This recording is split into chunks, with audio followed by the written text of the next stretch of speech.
Florida Fishing, presented by Hubbard's Marina, hosted by Captain Mike Anderson and Captain Dylan Hubbard. Good morning, Tampa Bay. Captain Dylan Hubbard here for the Bartow Ford Real Animals radio show with my good friend Captain Travis Thompson from All Florida in studio this morning, talking fishing here until 8 o'clock. Unfortunately, only till 8 o'clock. But we look forward to hearing from you. Remember, 1-800-969-9352 is the number if you want to call in, if you have a fishing question, if you want to say hello, bring us a fishing report, whatever you want, 1-800-969-9352. How you doing this morning, Travis? Doing great, man. Having a great day. Yes, sir. It's a beautiful Saturday morning, but a little blustery out there. Dude, this weather's about to get western, isn't it? It is very interesting on the whole weather topic, man. Like, let's just get there. Like, I was thinking about it yesterday on the drive to work. I mean, this is so typical Florida. You know, you're drunk, go home type stuff. Yeah, I mean, we had like 3 weeks of hardened down. We had snow, and we had more snow in the state of Florida than the state of Alaska in the month of January. That is a crazy stat.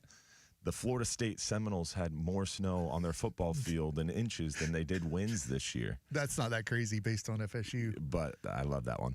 And it's crazy how cold it was, and then all of a sudden it was beautiful, gorgeous. Like why people move here, weather. It was like 65 in the morning, 78 by midday. It was gorgeous. It's hot, but not too hot. And the Gulf was like a swimming pool, dude. It was flat, calm. It was just, it doesn't get any better. And then fast forward to now, it's like we're back in this. It's like winter's back. This is what I would call almost not so much winter. I would think this is, I was trying to think of it yesterday. I think this is more like a mid-spring Florida, you know? Okay. Where the cold fronts are still coming, but they're not always making it. Like right now, we have a little cold front that kind of meandered down, but it didn't really affect us. But it's creating those pressure gradients that create these weird south winds, east winds, and we get these really windy days, but it doesn't rain. It's still kind of sunny, but it's just a confused atmosphere. And then we get a cold front Sunday. Supposed to get some rain tomorrow, I think. 50% chance when I looked. Yeah, a little rain tomorrow afternoon sometime around 1 to 4 o'clock, at least according to what I'm looking at. But it's going to be blowing gusting to 25 today, and tomorrow gusting to over 30 miles an hour at the Egmont buoy. So it is going to be windy today, windier tomorrow, calming down a little bit Monday, but drying out because we have a little cold front rolling through there Sunday night into Monday. Then Tuesday, it looks pretty good Tuesday. And then Wednesday, we pick right back up with another south wind blowing pretty hard before potentially another little cold front there Thursday. But these cold fronts are getting weaker. We're not seeing the really strong north winds. We're not seeing the temperatures really dip. But they are kind of making it, but not really. It's a weird time of year. What's your fishing look like in a week like this? I think the fish are as confused as we are, is what I tried to say yesterday during our Fox 13 segment. Is like I said, we went from a hardened down, like serious winter to all of a sudden, all right, it's sunny and 80s and flat calm, and the water got super clean. And now fast forward to here, the pressure gradients are coming through, the barometer's moving like crazy. Winds are coming, then winds aren't coming, and it's sunny, and then it's overcast. It's foggy, and then it's not foggy. Yeah, there's not a pattern to it. There's like no the pattern at all. predictability of a pattern. Exactly. Like in the hard winter, you know, you get that front, then you'll get a warm up, then you'll get a front, you'll get a warm up, and the fish get into that pattern and they know what to do. Like I wasn't an offshore guy, but as an inshore guy, you knew that 2-3 days after that front, you were going to hammer them. Exactly. Like just crush them. And then we got into that 3 week period of just beautiful weather, and the fish were confused about that. They're like, oh, it's springtime. Let's eat now. Yeah, and they're like, wait, is another cold front coming? They were kind of timid. It was a weird bite during that beautiful weather too, especially this start, because the water temps were so cold. And then it cleared up so much. It took the fish a little while. And just as the fishing was starting to like kind of stabilize, the fish were starting to figure it out. All of a sudden now we're here. So to answer your question, fishing has been good, but it's been very hit and miss. It's inconsistent. Super inconsistent. And it's inconsistent like our weather is. Inshore, I've heard pretty similar. It's like you have a really good tide, a really good saloon, or you're in the right place for it. Fishing's good. Then the next day you go out there, similar area, and it's a tough grind. It's something I wish more people understood. Like as a guide, you can design out what you want the perfect weather. So you get into that recurring pattern, or you get into a summer pattern where you get your afternoon storms and it gets that oxygen up inshore or whatever. I do it with ducks. Like I know these are the criteria I want with waterfowl. But the days where you get the perfect scenario are few and far between, really, when you lay it out, because there's so many other factors that come in. And this time of year is just anybody's bet. Yeah, it is much. It's really a roll of a dice, and people ask a lot, like, "Oh, what's the best day to go fishing?" And I really like doing our morning updates and telling people, like, "Hey, this is the best days to go fishing." And it's nice when you can feel confident in that and be like the oracle of like, "Oh, this is the day you're going to go out there and catch a lot of fish." This time of year, that's impossible. What I do just like straight up looking at this forecast, I would say Tuesday might be a pretty good shot because you're on the backside of that front before the next one. The wind finally calms down a little bit. We still have that full moon. We're on the backside of a full moon right now. Quarter moon's not till Thursday, so maybe Tuesday would be pretty good, but I'm not feeling very confident. Here's where I got to with people on this.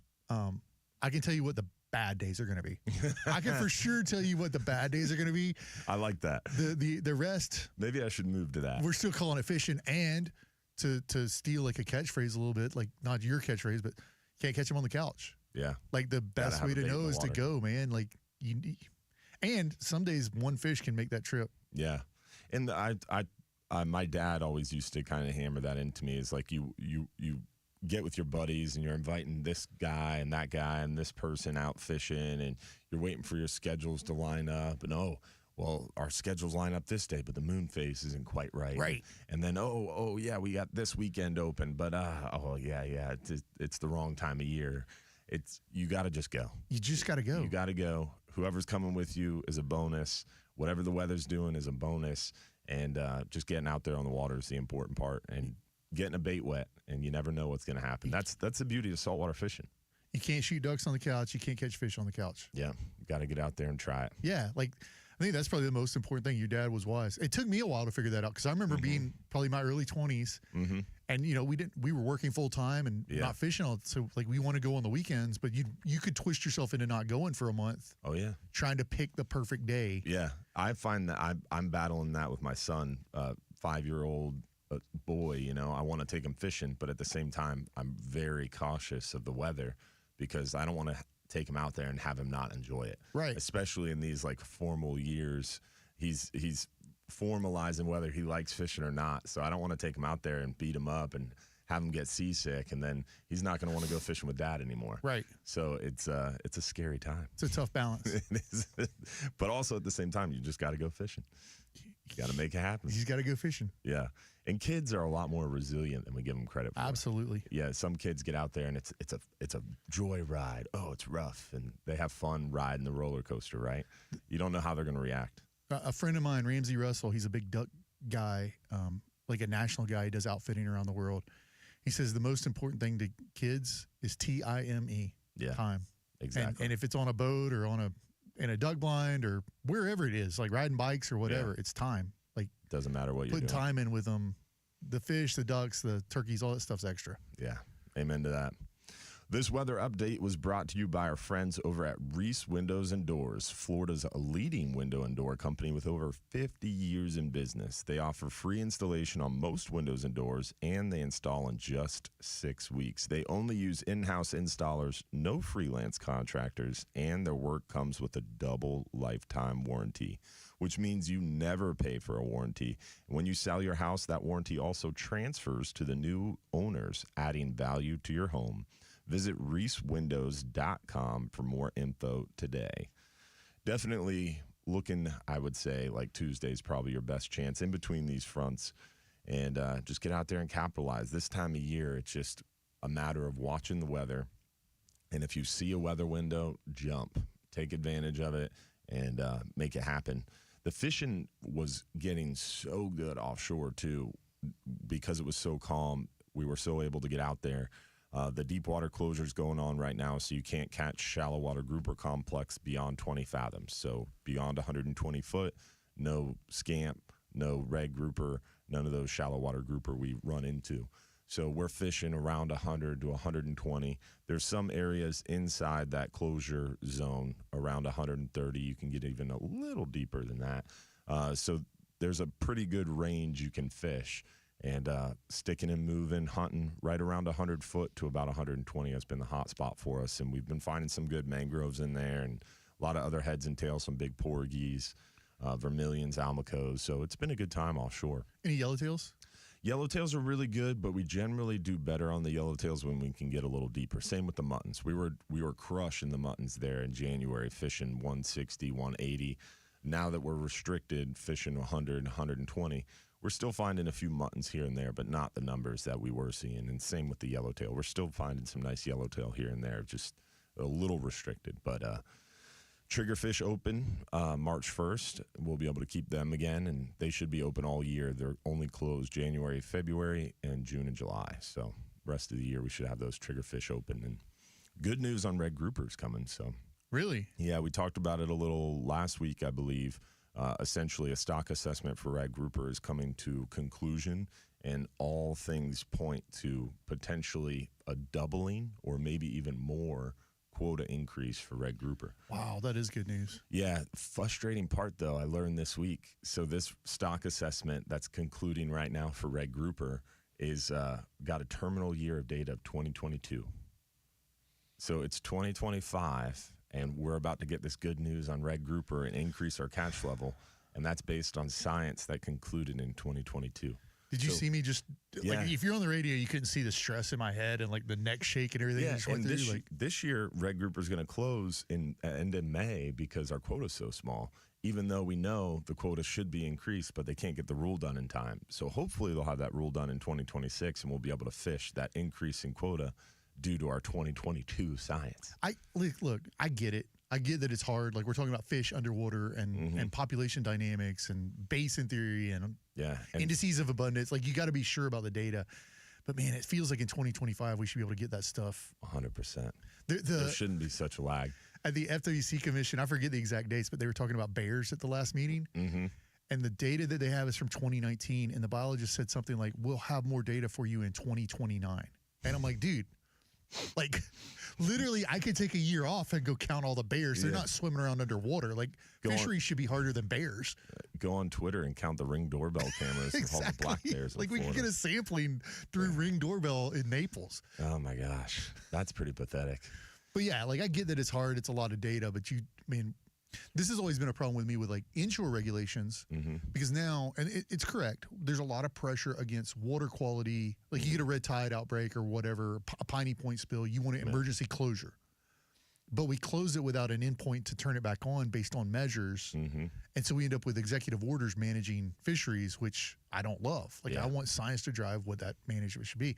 But there's a lag in the science. And so that's a gap that we got to work better on. At least at the state level, the lag in science is a lot shorter. A lot shorter. The federal lag in science is 4, 5, 6 years at times because it's also the federal system, the way it's set up. The science comes out, it has to go through the SSC, it has to go through the APs, then it has to go to the council, then the council has to transmit it to NOAA.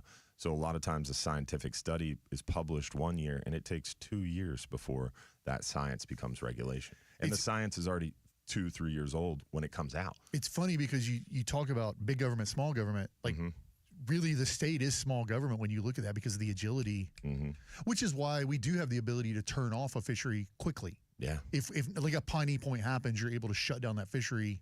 Hey, we need 6 months to figure out what's going on here. Yeah. Well, that and more on the other side. Real Animals Radio's got a lot for you this morning, so stay tuned. We'll be right back. Coming in hot.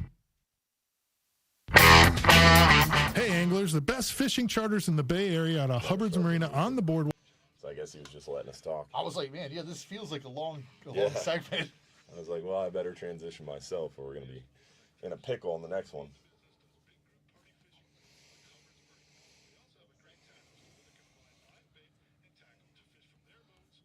I had forgotten to share the show, man. I was behind. Yeah. Watch your headphones next to that mic so they can hear us.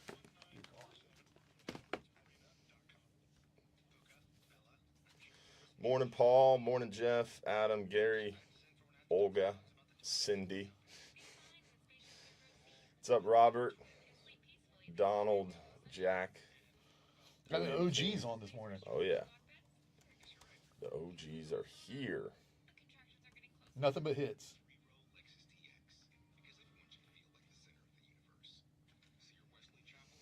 Adam talking about it's below 20 for him all next week. Ooh, No, thank you. that's cool. The Great White North, Adam. Yeah, you can have that, bro. He just got back. He was in the Keys for a while, and then he came up and fished with us a little bit. So he thawed out a little bit before he went back north. They're getting some crazy snow in most of the country right now. Yeah, I was talking to some people in Wisconsin. They were like, "Oh, it's -10. It's -5." Like, I'm like, "What? You people live in the tundra." Yeah, my brother-in-law is supposed to get like 21 inches or something crazy over the course of next week. What is that? Like, I know. for as much as we like to gripe about everybody moving to Florida, Mm-hmm. like, I don't understand why people don't live in Florida. Yeah. That's not a tourism development thing. Like, that's just a like common sense thing. I try not to say that too loudly to too many people, though. But it's just wild. Like, Yeah. it makes me question the sanity of people, like your decision making. If you live somewhere where it's On the flip side, though, they think the same about us in June, July, August, and September. yeah, it's true. Yeah, I can take that all day long. I can go in somewhere with air conditioning. Yeah, right. Yeah, like my friends from Maine, from that fisheries group I'm a part of, I was up in Portland, Maine, and it was like May, and it was still freezing cold. It was like spitting rain. It was like, I would say, freezing rain. And they're like, "Oh, this is the best time of year in Yeah, no. Maine. It's so green and so nice out, and the month of June in Maine is just so gorgeous." I'm like, so let me get this straight. You guys live here because it's so beautiful for 1 month out of the year. I was like, what about the other 11 months? Bro, it's Stockholm syndrome. They have Stockholm syndrome. They're like prisoners. They're captives. They don't even know what they're missing. They don't know what life is like. Yeah, like y'all got to live some. Yeah. It was funny. We did this thing with Visit St. Pete Clearwater, and they sent down their marketing agency, BBK, and the main office is out in Milwaukee, Wisconsin. And the same woman who heads it up always is the same one on the case. Her name's Callie. She's like, "Dude, every chance I get, I come to Florida." Duh. She's like walking around in a sundress, like just look like she hasn't seen the sun in 10 months. And she's like, "I love this." I was like, yeah, I get it. But I lived in Milwaukee, and my job offered a chance to go to Florida for a week. Abso-freaking-lutely. Right? Especially this time of year. Abso-freaking-lutely.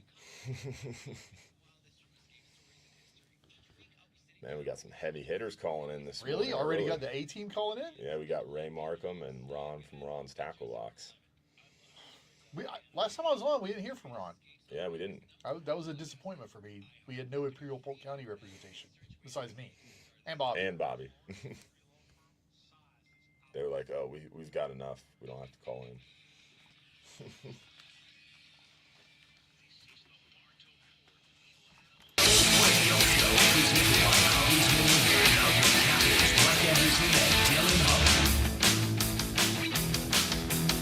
We're back, Bartow Ford Real Animals Radio, talking fishing this morning, having a good time. Myself, Captain Dylan Hubbard, and Captain Travis Thompson from All Florida this morning, chatting fishing. We've got some callers on the line we're going to get to in our short segment here. Remember, if you want to join the phone conversation, give us a call. 1-800-969-9352 is the phone number. You'll hear our good friend Jason Behringer, the man behind the glass, making us sound pretty this morning. He'll get you lined up to chat with us. If you have a question, fishing report, just want to say hello, give us a call. 1-800-969-9352. With that, we've got Captain Ray Markham on the line, the artificial lure aficionado himself. Guru. Hey, Cam Ray. Good morning. How y'all doing? Doing well, my Good, brother. buddy. How are you? Oh, good. I just wanted to throw something into the mix here with all this talk about weather and all. Mm-hmm. You know, I really get it. For the offshore guys, you're at the mercy of the weather, and you got no place to hide once you get offshore.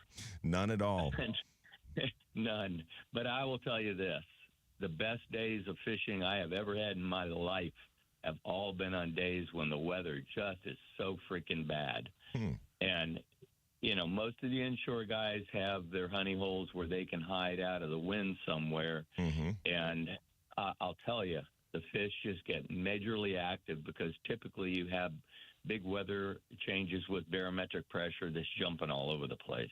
Yeah. And I just can't say it enough when everybody calls and they say, hey, I'm looking at the weather report for next week, and it says they're going to have a storm Wednesday morning.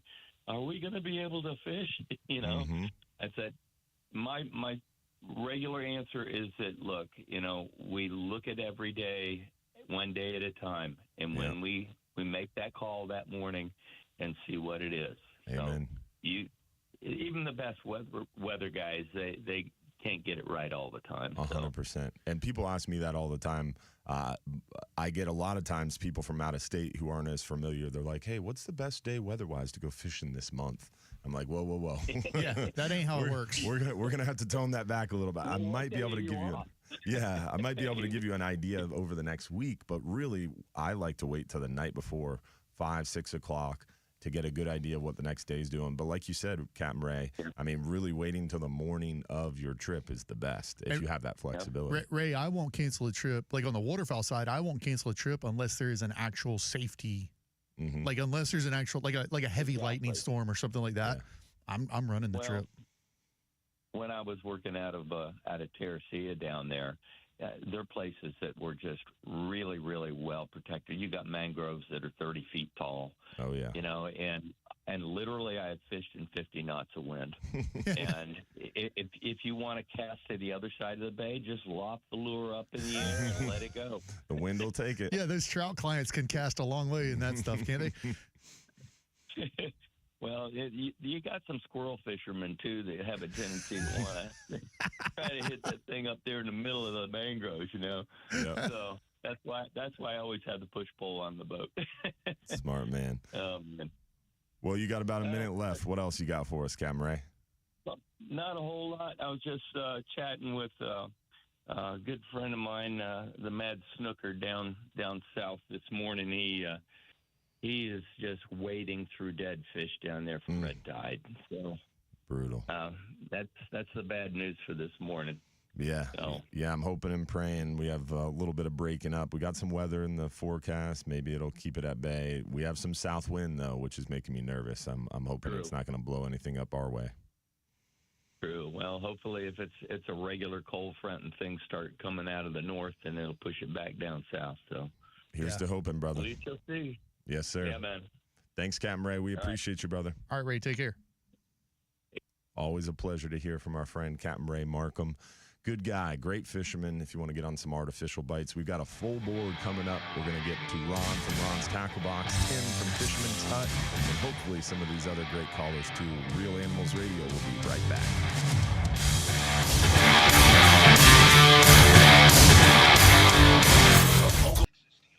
Yeah, we've got 5 great callers. Ron, Tim from Fisherman's Hut, who's the slow pitch guy, will be interesting. Then we had Captain Gene Hannon, Lines of Liberty, Captain Mike Perry from Big Pine Key, and Donald from Lutz. Dude, we're just lighting it up. Yeah.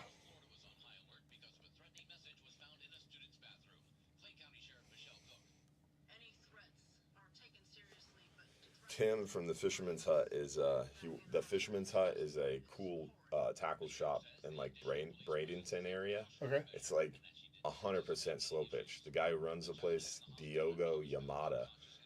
Yeah, he is like the godfather of bringing slow pitch tackle and stuff. He's very into it. It's pretty interesting. It's the only tackle shop I know of that's like slow pitch jigging. That's what they do. That's it. Yeah.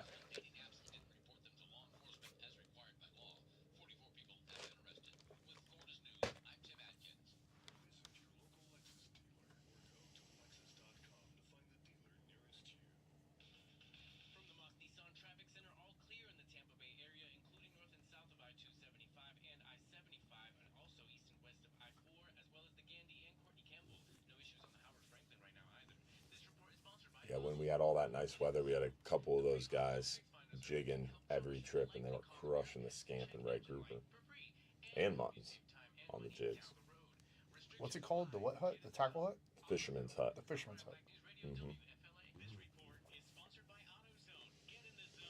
I think it's off 41. I don't know. I'm finding it right now. It's pretty interesting.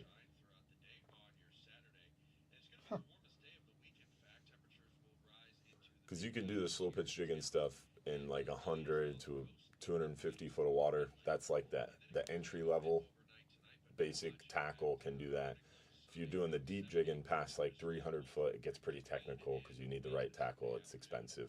And then there's also micro jigging, which is like a super light rod and a super small jig, and you can do that in shallower water, less than 100 foot. Huh. Yeah. He does all that? Mm-hmm. Yeah, that shop has it all. So I can't go there and buy like a Zara spoon? I don't know. We'd have to ask him. But to right answer off your 41. question, I don't think so. It's right off 41. I'm going to be down there next week, so I'm going to swing by there. It's cool. I think I'll be down there next week. I got to be in Tallahassee next week. Like, stuff's getting real, man. Yeah. 'Tis the season Yeah. to make stuff happen.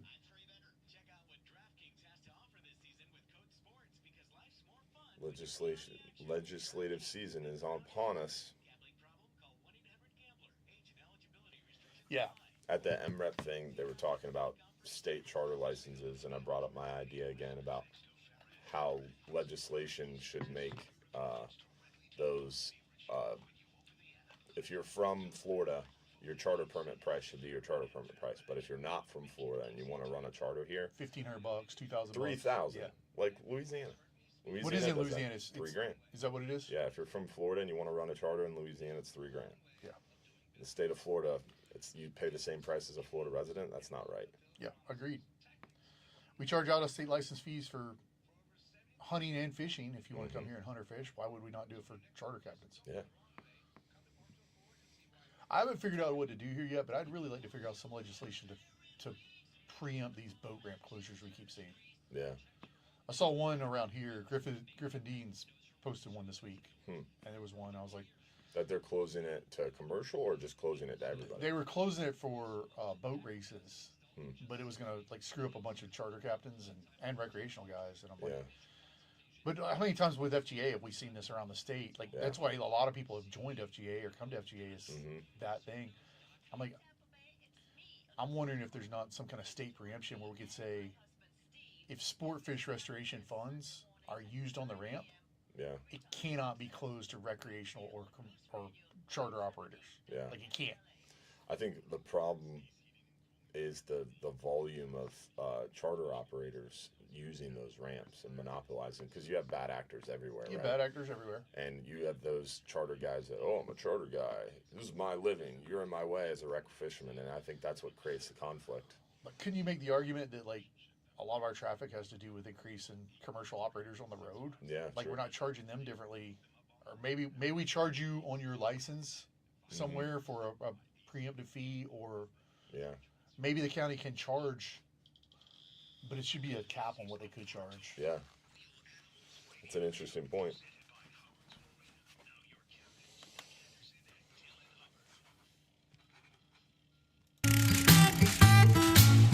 We're back. Bartow Ford Real Animals Radio, talking fishing, and hopefully you're enjoying the show this morning. Got Captain Travis Thompson from All Florida in studio with me. Want to give a shout out to our friends over at Affordable Roofing Systems. Whether you need a shingle, metal tile, or flat roof, our friends at Affordable Roofing Systems are your safest choice for repairs or replacements. With over 3 decades of roofing experience, let Affordable Roofing Systems guide you through this important process. They are defined by integrity, respect, and honesty, and they have a professional approach to doing business. Call 888-397-ROOF for your free estimate, or visit them online at affordableroofingflorida.com. Great guys. Awesome people for sure. Really good business.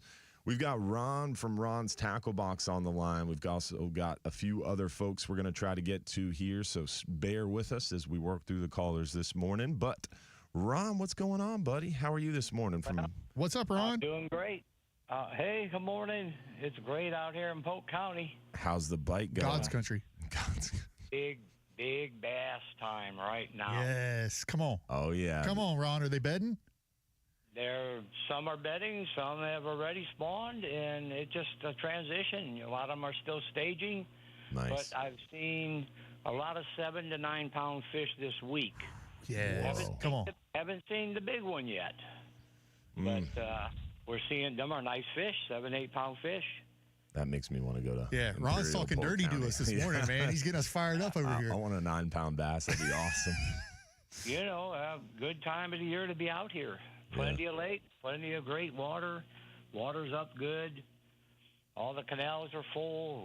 We're getting around real good. It's just a good area to come fish. And then the speckled perch, which are the crappies, still real strong. All the way through April, we'll get them. Any shellcracker bite? A little bit mixed in. It's starting. Big bluegills. Really? Yes. If you were going to go to a lake after you stop by Ron's tackle box to get all tackled up, what lake would you go to today to catch your biggest What bass? are you dropping spots now, man? Like, what are you doing? What area? I don't know. I'll give you one good one. There we go. Here we go. Lake Rochelle, right here in It's Lake a block or whatever from you, right, Ron? It's like Yes. half a mile. Just a couple blocks down the road. It produces big fish. When I ran tournaments here for 20 years in the area, that was the best and the most fish caught in that lake. There it Hey, is. Ron, there used to be a mussel bed on that lake on the. Yeah, there is. Oh, Is that still now there? who's giving out spots? Well, like if we're Travis? talking, like let's go all the way. Like you used to be able to throw a worm on those mussel beds and pick those fish up. Can't give them half the information, that's for sure.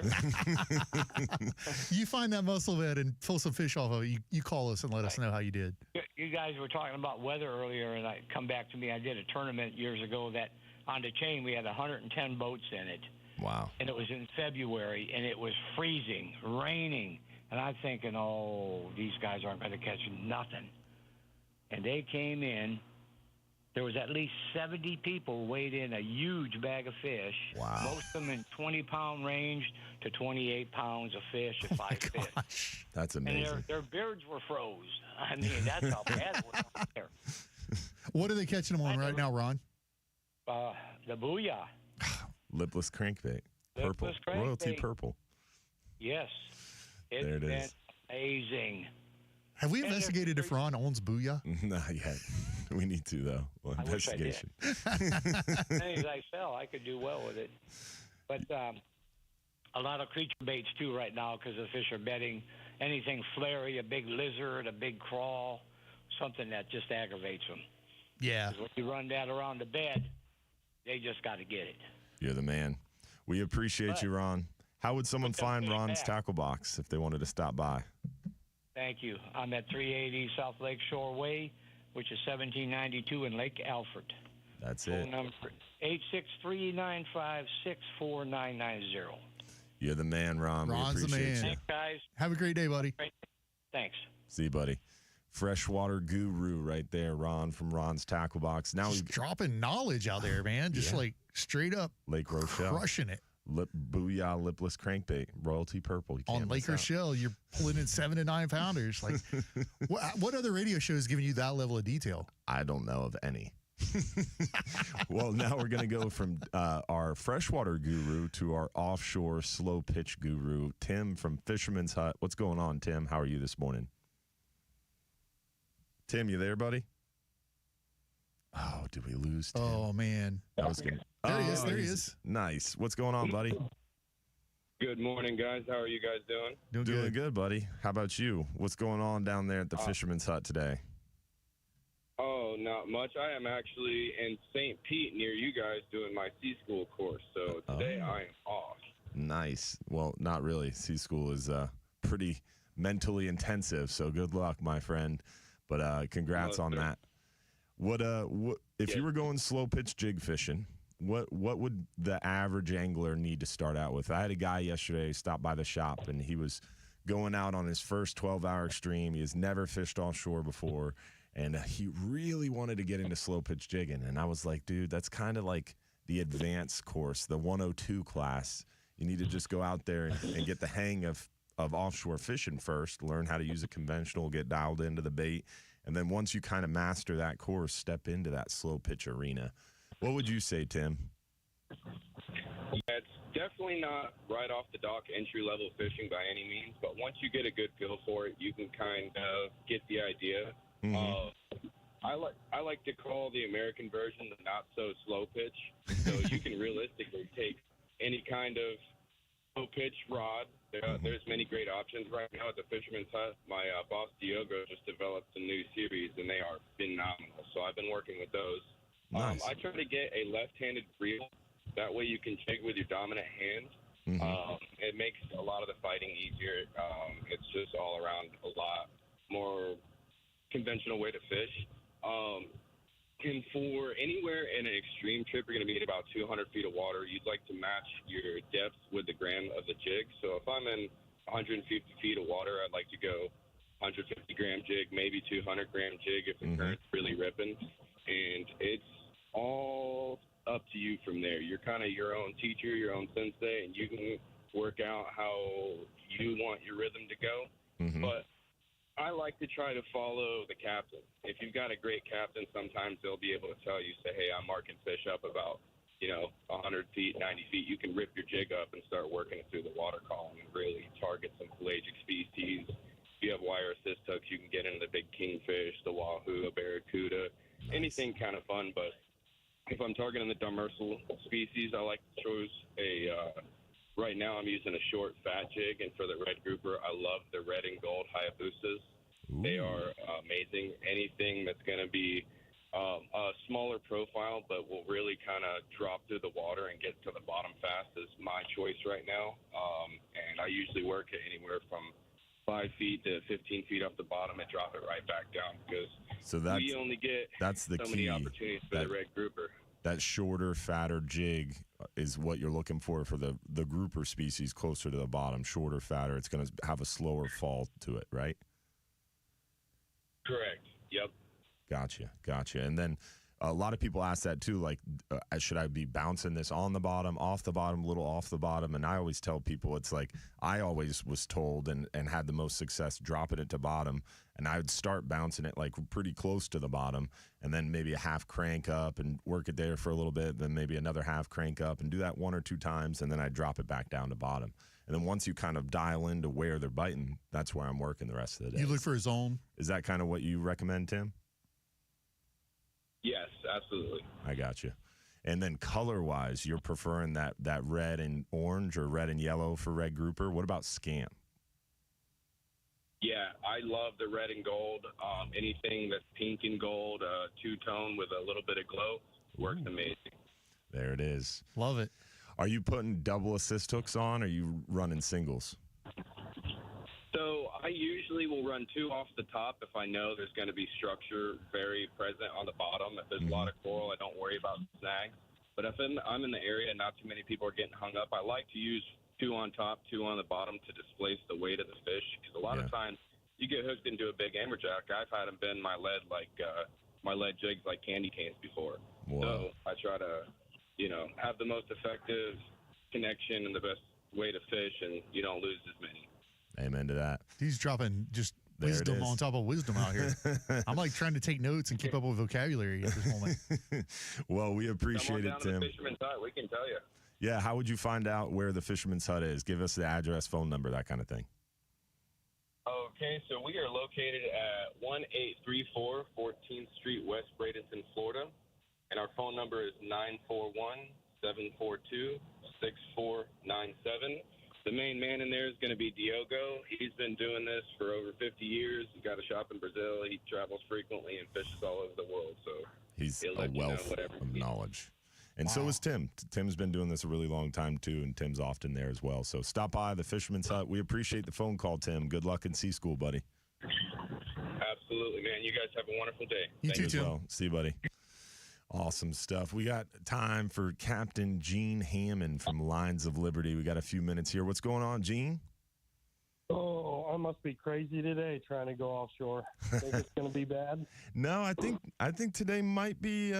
It looked better last night, to be honest. It's looking a little bit more breezy today, but 15. Yeah, as the day goes on, right? Yeah, as the day goes on, that wind's going to have a better chance to kind of kick that water up. But And we talked about it earlier, Gene. Can't catch them at home. yeah, I mean, That's right. Can't catch them on the couch, right? That's right. it's blowing out of the got a east right group now, of, so if you don't go too far west, you'd be all right. Yeah, we're going to try to get into some hogs and maybe a few mangoes. Not going too far. I got a group from with Rich Alvarez from Peacekeeper Initiative. Some more first responders, police, and fire on the boat today. I just love doing this stuff, putting smiles on faces. It's good stuff. Good stuff. That's awesome. That's awesome. Your support. Appreciate your support for sure. But we're always looking for help. You know, we need donations. We need captains. We're going to try to do a big event for Memorial Day. I don't know what that entails yet, but we're going to try to get a bunch of folks together with Lines of Liberty and some other nonprofits in the area and just give love to our veterans and first responders like we always do. That's awesome. Heck yeah. That's awesome Not stuff. many better causes out there. Amen to that. Linesofliberty.org, right? If you want to get involved. Yep. You got it. You can look me up there. We're all over social media and Facebook and your Insta tweets and Facey pages, whatever you go to, we're out there. We've also started a Nice. your Tweety books, whatever you follow. Snippety snap. You got it. We've started a new podcast on YouTube as well, a video podcast. It's out there on audio too, but we need to get you on there, Dylan, and maybe Captain Travis there. Whoever awesome. wants to come on, you know, let's just have a conversation. It's a lot of fun. We're getting a lot of exposure doing that. It's fun. I like doing it. Awesome. Very cool, man. Well, I hope you guys have a good time out there on the water today and catch some hogfish. It looks like the wind's going to shift out of the south this afternoon, but not till a little later. So I think you should be able to sneak out there for some hogfish for most of the morning. I'm calling it. Y'all are going to wreck them. 50 feet of water, I should be okay, right? Yeah. Yeah, y'all are going to wreck them. It's been good out there, too, about 40 to 60 foot for those hogfish. Yesterday's half day, my cousin Capt Garrett ran it, and he brought back, I think, 5 hogfish, and some of the biggest ones I've seen caught in that shallow of water in a long time. So really cool to see the hogfish fired up. So hopefully that bite continues for you guys today. One of my favorites. There's nothing like hogfish franchise. There's nothing like hogfish, period. Period. It doesn't matter how you Nothing like cook it. hogfish, period. Amen. Well, we appreciate you guys. Keep doing it. Great show, and we'll talk to you next week. All right, Gene. All right, Captain Gene. You guys have a good day. See you, buddy. Linesofliberty.org. Good people over there. We've got Donald from Lutz on the other side. We had Captain Mike from Big Pine Key. Unfortunately, we lost him, but maybe we'll call back. Who knows? Yeah, maybe. We had a rush of callers there, so we lost him. But hopefully we'll hear from you, too. Remember, 1-800-969-9352 if you want to join the conversation. Real Animals Radio. We'll be right back. Captain Mike here for Relentless Perpetual Edge Knives, Yeah, the dude, world's like- first. It's not normal to get that many I callers. got him fired first up hour. this morning, bro. Yeah. Donald from Lutz hung out for us. We'll get to him. Donald's OG. Yeah, he doesn't go away. I feel like I He know hangs Donald on. at this point. Like I feel like we're boys at this point. The first time I met him, it was a long time ago, but I felt like I knew him for the same reason because, like, I grew up listening to him call into the show. Like, I know you. You're Donald from Lutz. Oh yeah, Donald from Lutz. Absolutely.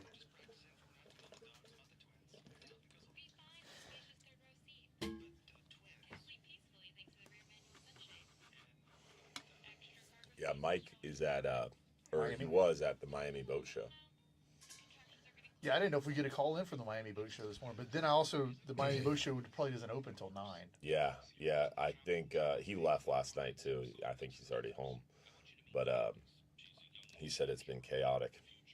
Oh, I bet. Dude, Contender has a 29 bay now. Bro, Twin outboard, 29 bay. that's insane. Yeah. No, what's going to be insane is I'm going to roll up in Bull Bay one day and one of those is going to be sitting in there catching trout. Yeah. And be like, how is this possible? Yeah. Like back in my 29 day, foot like you had bay, to use though. like a 16-foot skiff to get in there, and now we're running 29. I mean, that's incredible. Yeah. Twin outboards too. That's incredible. It's a fast boat. I'll bet. I'll bet. 29-foot bay boat. I bet it's sexy as all get out. Yeah. Mike's in the 26 bay. I wonder if they're going to put him in the 29 next year. At some point, he's going to have to upgrade his 6-pack. Yeah. Right? You're going to need a 50-ton to run charters. Yeah, a 38-foot bay boat or something. Like, you're going to be... a bridge up top and everything. No more Fly towers. bridge and outriggers. Yeah, like... Be slow trolling for trout. Popping corks on a spreader. I guess the displacement, though, like, you can... Man, that's crazy. A 29-foot bay boat. I remember when a 22 was, like, unheard of. Mm-hmm. That's wild. It's crazy. It's definitely changing the game, that's for sure. I've never been to the Miami Boat Show. I've been to the Fort Lauderdale. I've never been to either. Seems chaotic. I like a good show, but there's so many shows that like you could just go to shows. Somebody yesterday was telling me about this show they have in Ohio and how there's like 9,000 people. It's a 3-day show. There's a 50-50 raffle that you can win like $200,000. It was like, it's the best sports show in the country. You guys have to come. He was like, I can get you a cheap table there. I was like, where is this? And he's like, Ohio. I was like, so I'm going to fly to Ohio for a 3-day sports show. But then there's like one like that in like Washington State. There's one in Pennsylvania that I've always heard is like the biggest in the country. Like there's one in Texas. You literally could spend your entire year traveling week to week to these different shows. Even in Florida, not even. So like this time of year, there's SHOT Show, Safari Club Show, NWTF Show. Like you could go conference to conference to conference this time of year. Yeah. Between duck season and turkey season. SHOT Show would be cool. You never been? Never. SHOT Show is, I would bet you 5 times the size of ICAST. I would love to go to SHOT Show. You would, but it's overwhelming. Yeah. Like you can't see it all. Like I would. You got to cover so much ground. I would run. Well, I'm more geeky about guns than fishing tackle. Yeah. So it's a little bit more like I need to camp out at some booths there and like spend some time seeing things. It'd be fun. I'll let you know if I go next year. Yeah. I haven't been in probably 5 or 6 years. Yeah. I would be in trouble there because I would want to spend however many days it is. Well, and if you're like the influencers, the media people, like stuff like that, like they'll take them off the range days, and that'd be fun. That got us. That got us. I thought it was us. Range days. Yeah, I've never been to one, but like they'll do long range shooting. Whoa. That'd like be bad the mile to the bone, stuff. Right? Yeah. That'd be bad to the bone. That would be cool. That'd be fun to just watch. There it is.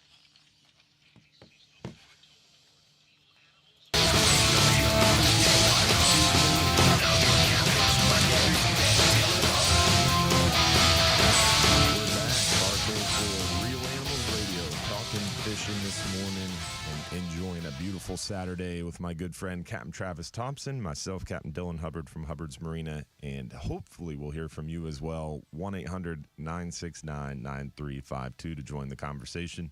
As we mentioned, Donald from Lutz has been holding on for almost a half hour. What's going on, Donald? How are you, buddy? I'm doing great. Hope all is well with you guys. Hey, Travis. Hey, Dylan. Hey, Donald. How you doing, buddy? All right. Hey, I'm heading to Bay Vista Park, South St. Petersburg, with my kayak club. And so I'm hoping those winds stay a little bit east, like you were talking about, Dylan. Because if they start coming up directly from the south, it's going to hit us right in the face. Well, hopefully that'll stay at bay. It's looking like it's going to shift later this afternoon, like 1, 2 o'clock. So hopefully you'll get this morning in before that wind shifts out of the south. Definitely looks like a pretty stiff east wind, but as Captain Ray Markham mentioned earlier, hiding out in those mangroves, you can get in the lee of the wind and still have an enjoyable day if you know the right shorelines. Yeah, there's some good docks right down there too, so should be a good time. And then I have a I did in my smoker a Boston butt for pulled pork, and also a What time was that? breast. What time was that? 1:30. Come on by, Travis. Oh yeah, smoked I'd turkey. love to. I got to time that out one of these times. I got to Yeah. time that out because he's always got food going. Oh yeah, that sounds Oh, great. yeah. Smoked turkey and some pulled pork. Pulled pork and smoked turkey breast. What's your go-to barbecue sauce? That's a good I question. like the Sunnies. Oh, Oh, come Bro. on, Donald. bro. Donald. So does my 5-year-old, Donald. Listen to me. Sweet Baby Ray's is good too. Kinder's. Yeah, Tinder's is great. Kinder's is like, I like Kinder's. yeah, the hot honey is the one I like, but I've never met a barbecue sauce I don't like. That's true. That. That's Since true. I'm shaming you, Donald, for the Sonny's barbecue sauce, but 90% of the time I'm using it too because I'd that's crush, what my kids like. I'd crush some Sonny's barbecue sauce right now on some. I pulled love pork. Sonny's. It's underrated, man. There's a drive-through Sonny's on my way to our property up in Floral City, and I'm ashamed to mention how often we stop there. Yep. Drive-through No, Sonny's is pretty legit. Yeah. Mm-hmm. Yeah, it is, and their sauce is good. If I remember correctly, it doesn't have corn syrup in it. Yeah. It has regular sugar. Yeah, good stuff there. So yeah, so that's what I look for. Is that corn syrup? I don't know. Who but knows? Whatever. Who knows? What I do know is the phone lines are about to light up with barbecue sauce opinions, as is the online comment section. I want to hear what your favorite. Hour has started. Now I use only oak wood in my smoker. I got a big smoker, and it's not one of those like pellet feeders. No, I do it the old-fashioned We call way. those sissy grills. Go ahead. Yep. He puts I real don't wood. I don't leave my house. I don't There it leave my is. backyard when I'm smoking. I Is sit it a out real there with smoker? cocktail and a cigar. You don't have an app for that? Or is it made out of a refrigerator or file cabinet? Because that's how you know that it's authentic. Is if you've repurposed some other furniture into a smoker. There you go. That's awesome. Donald, y'all have a great day out there, man. I hope you catch them up. Yeah, good luck out there, Donald. I appreciate you guys. You guys take care. Stay safe and tight lines. We'll talk next week. Yeah, we Take look care, forward guys. to hearing how you did, buddy. Have a good Awesome. one. Tight lines. We've got Capt Mike from Big Pine He's back. Key. He's back, but we only have 30 seconds, so I don't want to We're go gonna to bump him him? and cut him off. But we're going to get to him on the other side and hear how the beautiful Keys are doing. I've been hanging out with a guy from Big Pine Key all week this week at MREP, and it's been interesting to hear so much about the Keys. It's also making me want to get back down there. It's so beautiful. Keys National Marine Sanctuary is a big topic. Like that's going to be on the FWC agenda in next week or the week after. When is it not a big topic? They're always That's trying a to do heated. something. out Yeah, there. that's a freaking.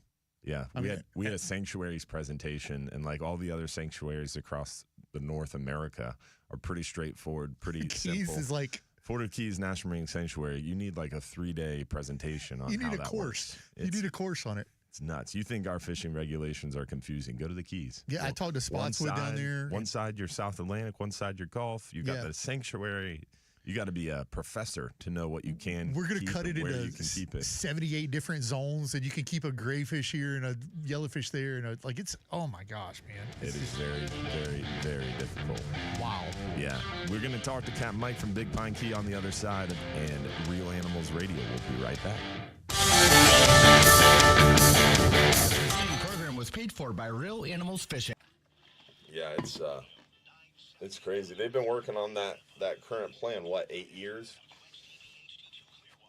Yeah. The current marine Well, sanctuary. now we're talking about suing them.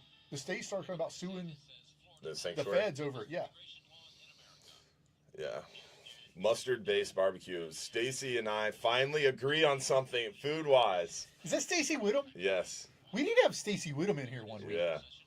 Mustard-based barbecue sauce. I love Carolina barbecue sauce. Carolina Gold, baby. I'll never forget. My dad is like, my dad and my cousin Garrett are the same. They love going to places that are like questionable. Like, I love that. are you gonna get sick and die? Yeah, the chances of hepatitis B, but the chances of like really good food. Like there's a thin line between that. Yes. I'm here for it. And we went to this place, and it was as sketchy as it gets. Like, I'm not even sure this building was like licensed or permit. I'm not even sure it was a building. I'm pretty sure it was just like plywood that was like leaning together.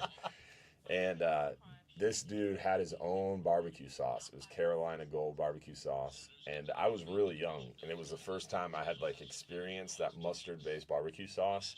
And he had just finished smoking his own ribs, like, in a smoker made out of a file cabinet. Yeah, if the smoker's not made out of some other appliance, what are we even doing with our lives? Bro, it was the best barbecue experience I've ever had in my life. And still to this day, I search around for that shanty. Yeah, like, and they got to have, like, if you're driving down the road, this is a pro tip, they got to have that thin blue smoke coming out of their file cabinet. Mm-hmm. Like, if that's what they got, it's going to be game on. Yeah. The thin blue smoke, I know exactly what you're talking about. You know exactly. It's not like you're driving through a forest fire. Yeah. It's like just like wisps of it coming out, and it's like it speaks to you. Mm-hmm. It's a direct. Yeah. I like the mustard-based barbecue sauce. I like the maple too, the dark reds. Really? I don't discriminate. I like all bit of barbecue everything. sauce too, but I like when you go to a barbecue restaurant and there's they've got like 10 an bottles. assortment. Oh, dude, that's game on. Like Mission Barbecue has like. Mission Barbecue, I have been disappointed with. I have every too, single but I time. like that they have a lot of sauces that I can choose from. True. But the problem then But I is you have got so many never levers eaten you at got to Mission pull. Barbecue and been like, whoa, that was really good barbecue. But great company, great like veteran owned, like do a lot of 100%. good stuff, and I've had some good And meals here. it pains me to say that because I want to like it because it's such a cool place and they do so much good for the veterans and stuff. But yeah, dude, every time. I think part of that could be because like you're not combining. Like if you get pulled pork, there's now a bunch of combinations of pulled pork you could have, so you may not have clicked the right keys. I've given it a few chances. Have you? Yeah, that one in Tampa next to the stadium. Maybe I'm just eating at the wrong location, but yeah, it was like super overcooked one time, and then one time the portion was like messed up, and it was like all bone on the ribs. That's no good. I was like, come on. That's no good.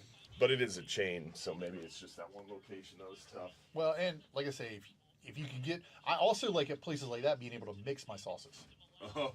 Like you know what I mean? Because now we're getting into alchemy. Like we're getting into like some deep stuff here where we're transforming the barbecue experience. You know, they opened next to my house. It's called Fresh Market. Yeah, I know about the Fresh Market. Yeah, they have barbecue in there, and their barbecue is good. Really? Yeah, they have brisket, and it's like organic, grass-fed, and it's not as crazy as some of the briskets, like greasy-wise. And they have a good Carolina sauce in there, too. Oh, good Carolina sauces. Yeah, every time my wife sends me to the grocery store, I'm like, I'm going to go to the Fresh Market. Come home with some brisket? I don't come home with it, dog. You just eat it in the parking lot? That sliced brisket's going down in the truck on the way home. I thought that was that's the news. I'm a big fan of what do you think about the white barbecue sauce? Have you had that? It's pretty good. It's questionable, though, because that's like a mayo base, right? Yeah, I ain't sure I'm about that. I've had it That's a like few a North times. Alabama, South Tennessee. Alabama barbecue sauce. Yeah, I ain't sure I'm the about mustard it. one is like the Carolinas. Yeah, It's so is the Carolina vinegar, sauce. right? I think vinegar's a Carolina. And then maple's kind of like, I don't know where that's from. Yankee? I don't know. Yankee barbecue Yankee sauce. barbecue sauce? Yankees don't know what barbecue is. Vinegars, I like the vinegar-based ones, too. Like I said, I like them all.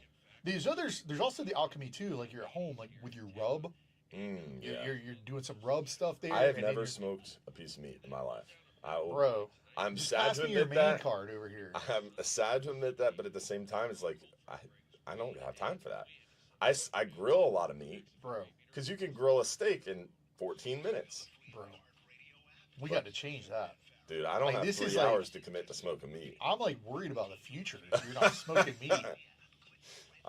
I do not have the time to smoke. So when I moved, we sold our house, I moved into an apartment. If I did have time to smoke meat, it would be one of those sissy grills with the. Well, so I had a pellet grill. Yeah. My son took it because he's like, Dad, I want the smoker. Yeah. He's like, I need the smoker. Yeah. He cooks he'll cook like chocolate chip cookies on the smoker because it adds like smoke flavor, bro.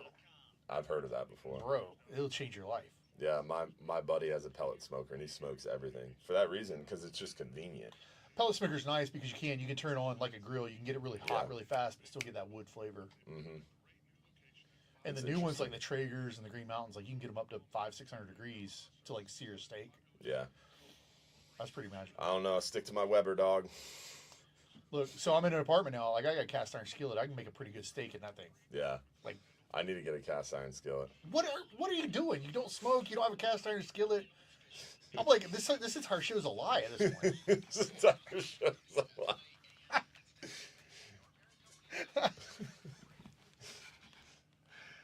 To the Bartow Ford Real Animals Radio Show, your weekly voyage into Florida fishing, presented by Hubbard's Marina, hosted by Captain Mike Anderson and Captain Dylan Hubbard. So I have a big problem with that. Travis said, The if people you are don't have fired a up right cast now. iron skillet, you're not doing it right. Dude, we did a whole show on cast iron one time. I've cooked on a cast iron skillet. It's just that a fact that I don't actually have one right now. I'm like going to stop at You- Cracker you Barrel on the went- way home and get you a lodge. You went 0 to 100 real quick. Real quick when I mentioned I didn't have a cast iron skillet at this time. Mike's not here. Like, somebody's got to bring a little spice to the show.